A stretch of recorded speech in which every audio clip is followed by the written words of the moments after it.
Welcome. We're going to talk about covered calls and dividends in this episode, specifically about how dividends can create a situation. Your covered call could get executed early. We'll talk about the consequences this could have to you. Then we'll discuss how and why you may want to avoid it, or not. Imagine you've sold a covered call. While that covered call contract is active and hasn't been executed, you'll get to collect any dividends as long as you still own the 100 shares as the ex-dividend date, this green line, passes. For example, Rowe Price has an ex-dividend date of December 14th. If you have a covered call on T.Row and it doesn't execute by market close, December 14th, a Thursday, one day before option expiration, then you'll be the owner of record for that dividend and collect $1.22 per share on December 29th, the dividend payment date. In this example, the expiration date, December 15th, just happens to be one day after the ex-dividend date. Normally, your shares will not get called away until the expiration date, but sometimes the contract holder will execute it early. This means your 100 shares could get called away from you at the strike price before the expiration date. A common reason this would happen is because whoever holds that call option wants to own those 100 shares on the ex-dividend date. Whether you should care will be addressed later in this episode. Again, whoever holds your call contract has the right to execute it whenever they like, from when they bought it until the expiration date. And sometimes, for whatever reason, they'll choose to execute it early. They'll call away your shares and they'll forfeit any remaining time value, just so they can collect your dividend. If you decide you want that dividend and you want to keep your shares, then you'll want to understand the contract from the buyer's point of view, so you can be ready and potentially take action before this happens. So let's go over a specific real-world example to better understand why this might happen, why someone would execute a call early because of dividends. But first, if this is sounding interesting, please consider liking and subscribing. I'm going to show an example with T.Row stock, Rowe Price, a financial investment company that currently pays roughly a 5% annual dividend. T.Row pays its dividend quarterly, as most stocks do, 4 times a year. Each shareholder of record on market close December 14th will receive a dividend of $1.22 per share. They'll get this money on December 29th.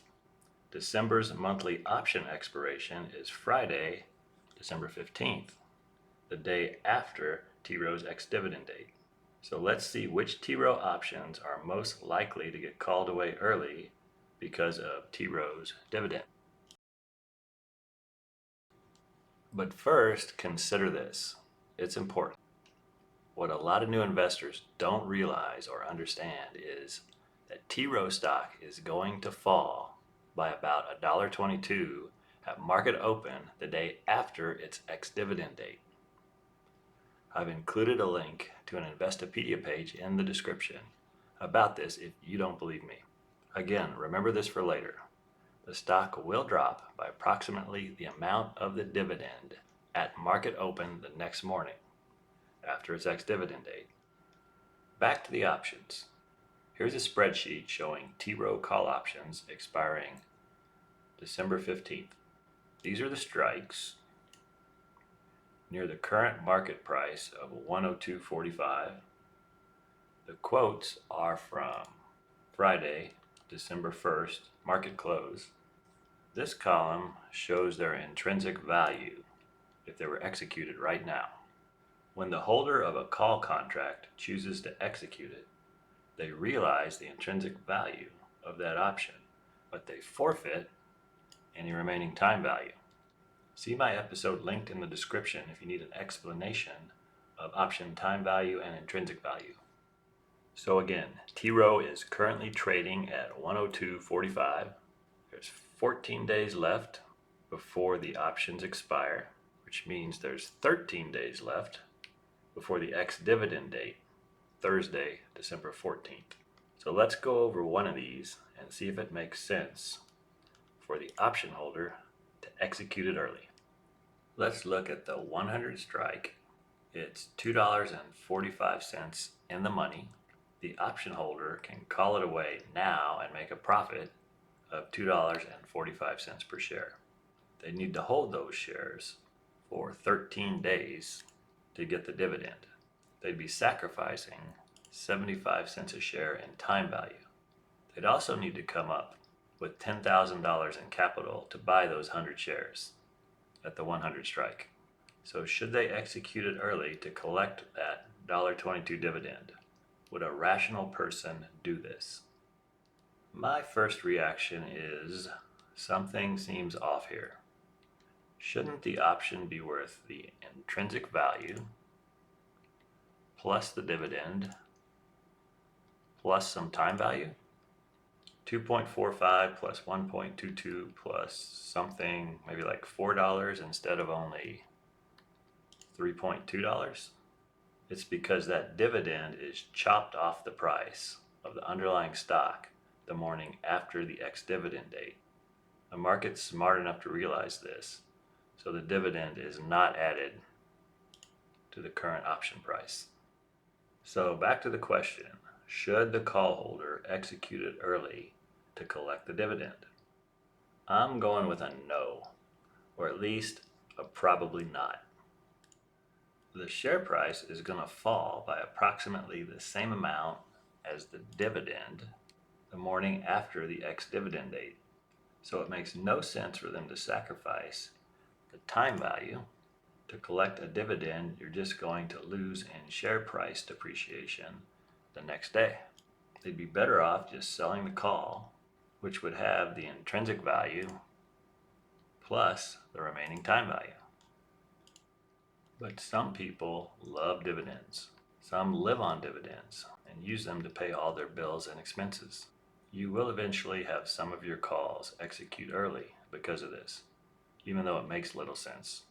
From my experience, the early executors will normally wait until the time value is close to zero and the ex-dividend date is near, so they're not total idiots. But occasionally, they will surprise you and execute earlier than you think.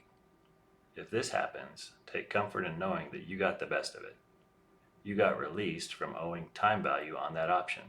It's a good thing unless it's going to cause you other problems like tax exposure in the current year. So let's talk about why you might want to avoid your shares getting called away and what you can do as the option seller and whether you should do something. One reason you might not want your stock called away early is if you've held the stock for a while and made big capital gains. If it gets called away, you'll have to realize these gains on your taxes this year. Another reason is if you really like the stock and you want to keep owning it. And finally, to collect the dividend. Again, the stock is going to go down by roughly the same amount of the dividend the next morning. So you can convert some of your stock value to cash by collecting that dividend. Some people depend on dividend income, so it makes sense for them, even if they're not increasing the value of their investments. But otherwise, there's really no reason to care whether you collect this dividend or not. It should come down to whether you want to keep owning the stock, not the dividend. If you decide you want to keep the stock, not have it called away, then there are ways to avoid early assignment. You can roll up and out, which will give your short option a lot more time value and make it really dumb for someone to execute it early. Or you can buy to close your covered call before the early execution happens. This could be expensive and you'll probably end up taking a loss on the option, but you'll keep your shares and collect the dividend. You'll need to do one of these avoidance strategies before it starts being tempting for the call holder to execute the call and collect your dividend. You'll never be sure when this might happen, but the time value and nearness to the ex-dividend date are your best signals. Early assignment becomes more and more likely as the ex-dividend date approaches and the time value moves close to zero. If you'd like to learn more about rolling, see my episode about rolling covered calls linked in the description. One last loose end I neglected is you only need to worry about early execution of your covered calls if it's at the money or in the money. It makes no sense for the call contract holder to execute early to get your dividends if your covered call is out of the money. Here's why. They'd be sacrificing the amount the option is out of the money. They aren't going to execute the call option and buy your shares at the strike because this would be higher than the market price for the shares. If they wanted 100 shares for the dividend, they could get them cheaper by just buying 100 shares from the market. And that's a wrap. If you enjoyed this content, please consider liking and subscribing. Also, let me know what you think. What do you do about upcoming dividends on your covered calls? I really appreciate any feedback or comments. I'm not a financial advisor. This wasn't financial advice. This was me sharing my thoughts on covered calls, dividends, and early execution. Have a profitable day.